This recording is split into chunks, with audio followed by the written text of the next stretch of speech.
After attending 3 back-to-back emergency summits in Brussels, Belgium, US President Joe Biden has landed in Poland to get a first-hand look at the efforts to help refugees fleeing the war-torn country.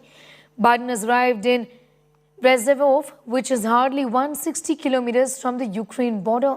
After landing, the president met with soldiers from the US Army's 82nd Airborne Division. US soldiers have been stationed there as part of NATO's protection of the alliance's eastern flank. While addressing the US soldiers, Biden said, and I'm quoting, "You are in the midst of a fight between democracies and oligarchs," unquote. Meanwhile, as the Russian-Ukraine war enters day 31, Moscow continues to bomb key Ukrainian cities, including the capital of Kyiv and Kharkiv. I spent a lot of time in Ukraine when I was a senator and vice president. I've spoken to the Rada in the days when they, in fact, didn't have what you'd call a democracy, and was there in the Maidan when the former leader had to take off and head into Russia. And so, you know, but the Ukrainian people have a lot of backbone. They have a lot of guts, and I'm sure you're observing it. The world ain't going to be the same, not because of Ukraine, but I'm not going to be the same 10, 15 years from now in terms of our organizational structures. And the question is, who's going to prevail? Are democracies going to prevail and the values we share, or autocracy is going to prevail? And that's really what's at stake.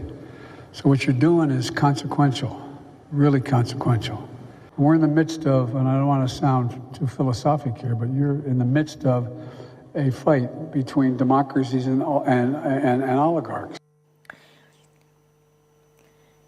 As Ukraine continues to stand tall and strong in spite of being bloody battered, Russian President Putin has switched to a new plan. Russia now vows to liberate Donbass as its defense military stated that the first phase of Ukraine operation was successful. This comes days after Russia had set up a no-fly zone over Ukraine's Donbass. Russians have even claimed atrocities by Ukrainian government and forces in the region.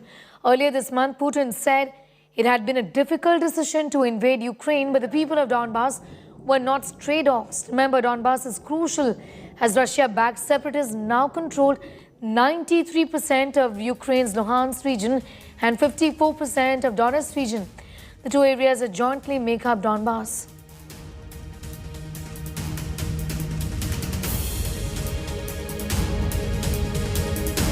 Вы знаете, что я сейчас скажу? Может быть, это жестко так прозвучит, прямо от меня в голову пришло, но тем не менее, ситуация заставляет говорить такие вещи. Ну вот вы сами видите, когда у нас то в одном, то в другом регионе, значит, бродячие собаки набрасываются. On-board a train from Moscow to the border town of Rostov. Snow over here melting in the regions outside of Moscow. It is cold, but it is not very cold. The trains over here very comfortable, warm. But what we are going to show you is not just life in cities, but also life in the border towns. They look very different if you see not the kind of structure, the high-rise buildings that you see in Moscow. The flora, fauna, and the structure of the entire town is going to look very different when we reach the border towns. Although, yes, very European in their way of life, in the way they live. We will show you that, but again, there are reports of supply shortages in border towns. Let's go there and see whether that's the case or not. And also tensions. Tensions are high in the border towns between of Ukraine and Russia. On the Russian side, there are a lot of people who have families across the border. Also, Ukrainians on the Ukraine side, there are a lot of Russians or people of Russian origin. Many even hold Russian passports. They have families across on this side. So we will speak to them and ask them how they feel about this entire conflict that's ongoing.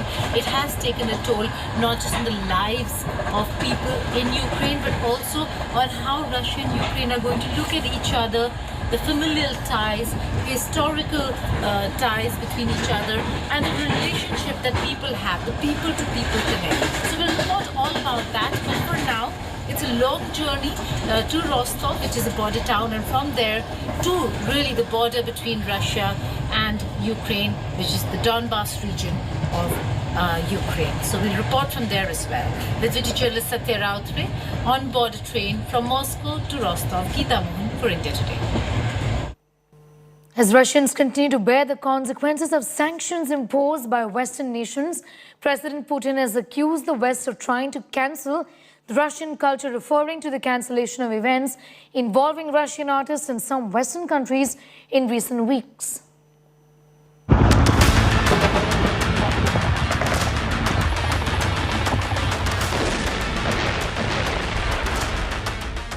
"31 days of war. Devastation across Ukraine.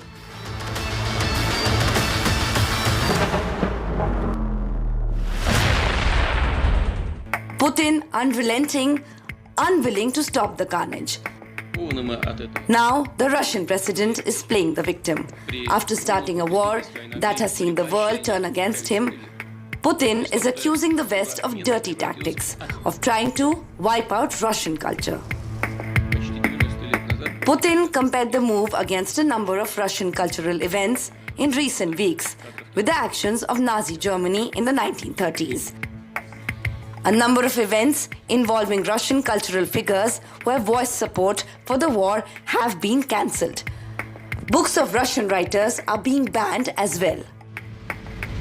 При полном попустительстве, а иногда и при поощрении правящих элит, пресловутая культура отмены превратилась в отмену культуры.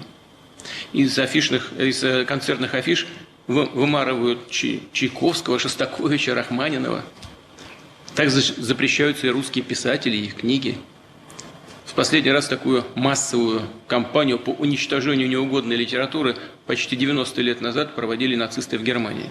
Мы хорошо знаем и помним из кадров кинохроники, как сжигаются книги. Putin compared the situation of Russian writers to Harry Potter author J.K. Rowling after she sparked controversy with opinions on transgender issues. Не так давно отменили и детского писателя Джоан Роулинг за то, что она, автор книг, которые разошлись по миру сотнями миллионов экземпляров, не угодила поклонникам так называемых гендерных свобод.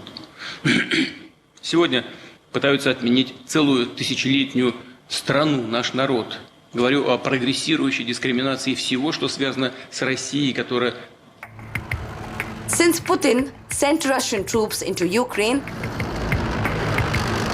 Western nations have piled several sanctions on Moscow to force Russia to end the war.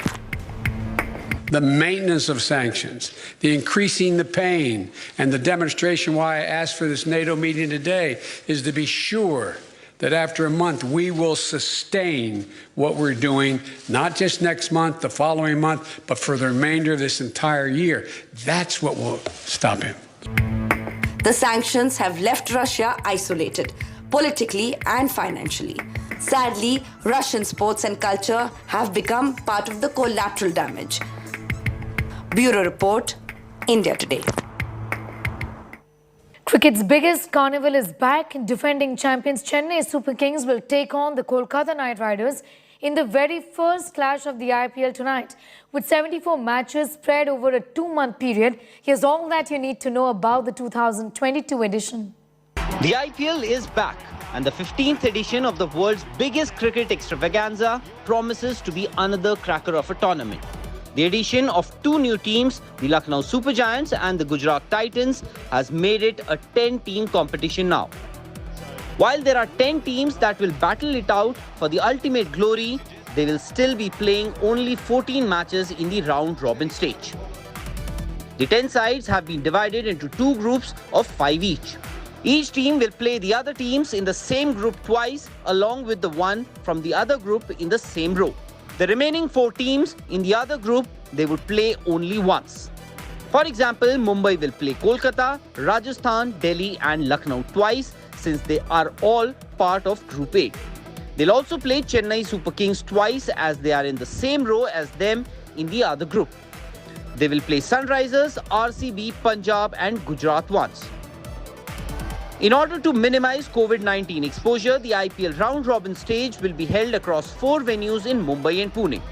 Teams will play 4 matches each at the Wankhede and DY Patil Stadium and 3 each at the Brabant and the MCA Stadium.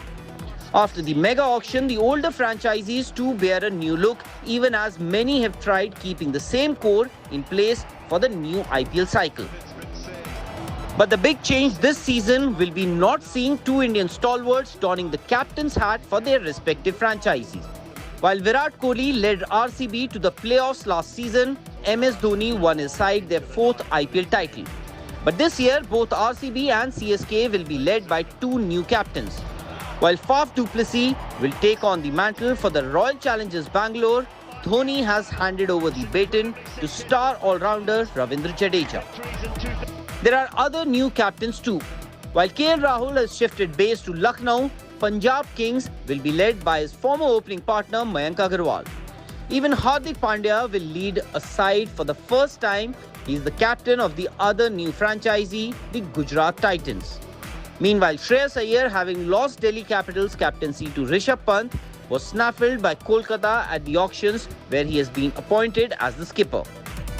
Defending champions Chennai Super Kings and runners-up from last season Kolkata Knight Riders will battle it out in the season opener on Saturday evening. But that's just the start. For the non-stop action-packed fun will continue for a couple of months. Sports Bureau, India Today.